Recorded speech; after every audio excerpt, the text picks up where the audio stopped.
The Italian Wine Podcast is the community-driven platform for Italian wine geeks around the world. Support the show by donating at ItalianWinepodcast.com. Donate €5 or more and we'll send you a copy of our latest book, My Italian Grape Geek Journal, absolutely free. To get your free copy of My Italian Grape Geek Journal, click Support Us at ItalianWinepodcast.com or wherever you get your pods.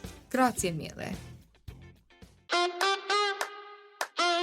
Welcome to the Italian Grape Geek podcast. Join us as we explore personal stories of travel and tasting with Italy's must-know grape varietals. Chart your own course with My Italian Grape Geek Journal, your personal tasting companion to accompany the series. Available now on Amazon.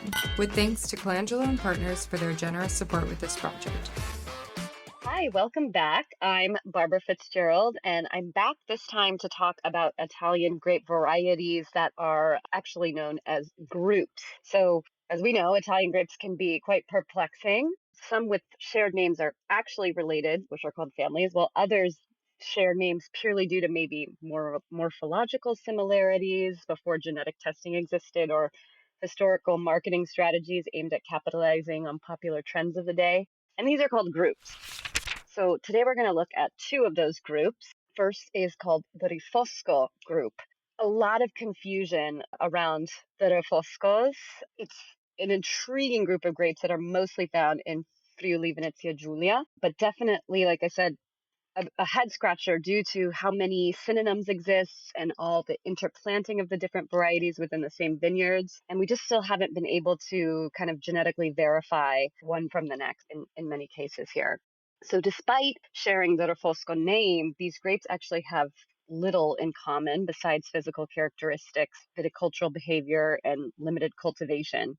Among the Refosco grapes, Refosco dal Peduncolo Rosso and Refosco Nostrano, which is also known as Refosco di Varieties, are the only two produced in any significant commercial quantities. Refosco Nostrano stands out for its elegant and refined wines, which are really characterized by a very pronounced floral note and some delicately spicy notes. Its tannins are less aggressive than those of its fellow group members, and it boasts a higher acidity, which makes it an appealing choice for winemakers and enthusiasts. Other members of the Refosco family include Refosco Bianco, which is a white grape, and the red grapes Refosco Gentile and Refoscano. So we're going to talk a lot here about Refosco dal Peduncolo Rosso, which is the most famous native grape of Friuli, Venezia Giulia. The grape's really intriguing name, Peduncolo Rosso, comes from the distinctive red stalk of its grape bunch, which turns a vibrant crimson hue when the grapes are fully ripe. So peduncolo means stalk in Italian. Refosco del Peduncolo Rosso has a really interesting lineage. It's the offspring of Marzemino and the parent of Corvina, the main grape of Valpolicella. And although it was once thought to be the same grape as Mondus Noir, genetic testing has proven they're actually distinct varieties. In Friuli, Venezia Giulia, this grape thrives in two key production areas. So we have Friuli Colli Orientali DOC and Friuli Grave DOC, where it's predominantly crafted as a dry and still red wine. It's generally speaking a late ripener, but interestingly enough, it still matures about 1 to 2 weeks earlier than other Refosco group members. The Refosco dal Peduncolo Rosso grape boasts thin skin that is actually still quite resistant, and the vines are able to adapt well to various soil types. That said, they really do their best in a low nutrient calcareous clay soil and hillside locations that help to moderate some of the natural vigor. Achieving full ripeness is essential to avoid any green or vegetal notes, much like you might find in an underripe Cabernet Sauvignon. What makes this grape so interesting is its aromatic complexity, which is a delightful blend of kind of dried red cherry, fresh herbs, almonds, and floral notes like lavender, geranium, violet, to help preserve these beautiful aroma and take the grape's naturally tough and astringent tannins. Winemakers will often age it in small oak barrels. Two of the benchmark producers of this grape that we really should mention are Livio Feluga and Castelvecchio. And I think when thinking about what to eat this with, Refosco del Peduncolo Rosso would really complement, red meat and game dishes exceptionally well. And also maybe like a truffle-based dish like a risotto with truffles. I'll tell you a little personal Refosco dal Peduncolo Rosso story. I recently went to a charity dinner for the Italian Immersion School in San Francisco. And, at large events like that, you really never know what you're going to get when it comes to wine. But I was shocked to see that the red being poured with our dinner was the Grillo Iole Refosco dal Peduncolo Rosso from Colli Orientali DOC. And I thought, this is why I love Italian wine people, because most people at a charity dinner in California would be drinking Cabernet or Pinot Noir, but we really get to drink outside the box. So I just thought that was so fun. All right, another great group to move on to. We've got the Schiava group. So we're venturing over now to I Dolomiti, the Dolomites, and the world of Schiava, which is a group of some really light-bodied wine grapes that thrive in the European Alpine region. So Schiava is also referred to as Trollinger, which means the one from Tyrol in Germany and Austria, and Versnach in Alto Adige. The Schiava group comprises Schiava Gentile, Schiava Grigia, Schiava Grossa, and Schiava Nera.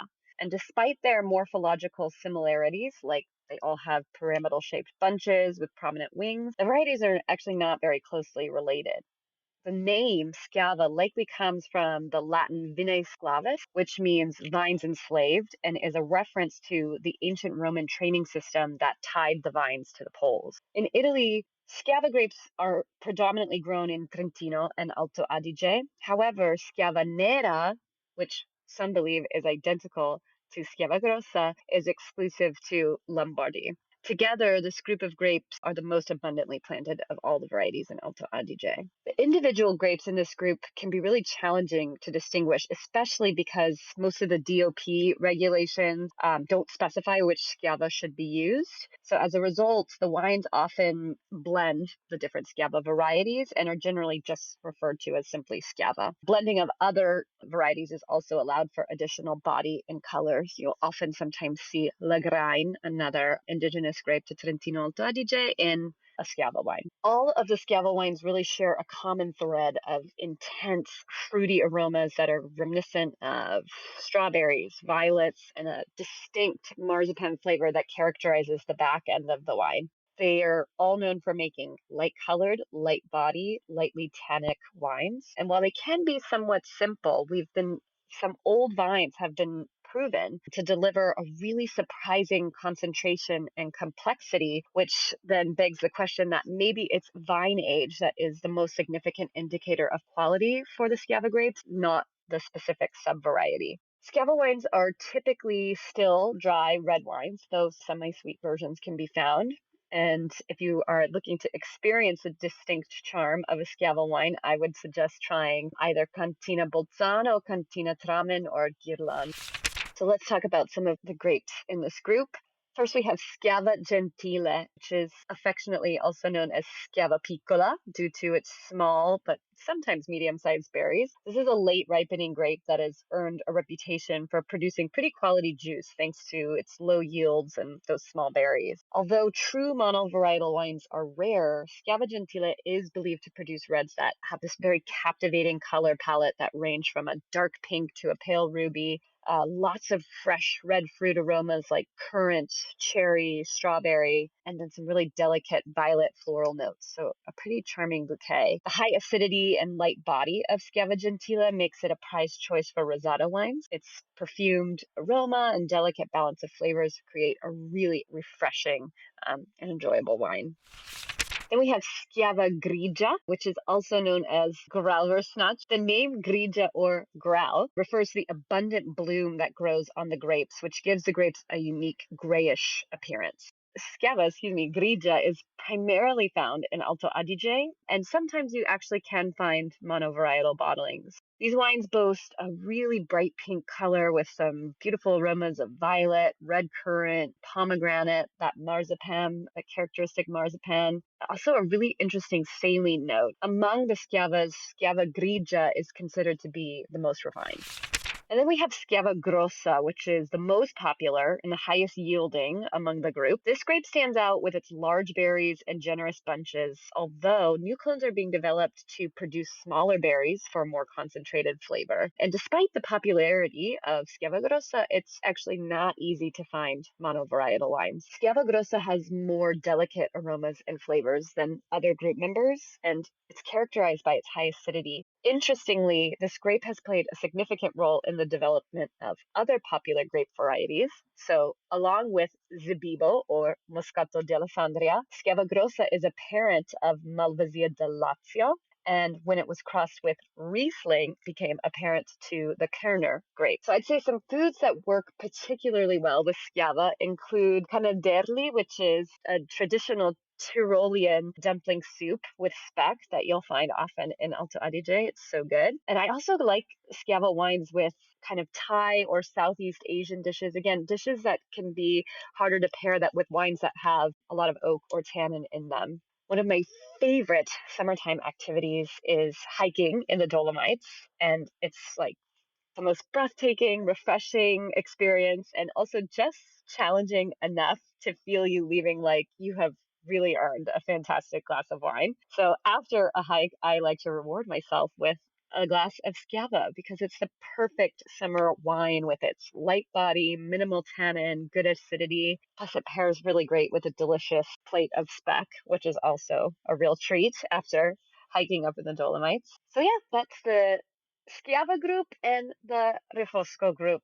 I really want to thank you for taking the time to listen today. I hope you've enjoyed learning about these grapes and their fascinating histories and flavors and pairings. And remember, the world of Italian wine is vast and full of surprises. So never stop seeking out new flavors or experiences. Thank you. Listen to the Italian Wine Podcast wherever you get your podcasts. We're on SoundCloud, Apple Podcasts, Spotify, Himalaya FM, and more. Don't forget to subscribe and rate the show. If you enjoy listening, please consider donating through ItalianWinePodcast.com. Any amount helps cover equipment, production, and publication costs. Until next time, cin cin.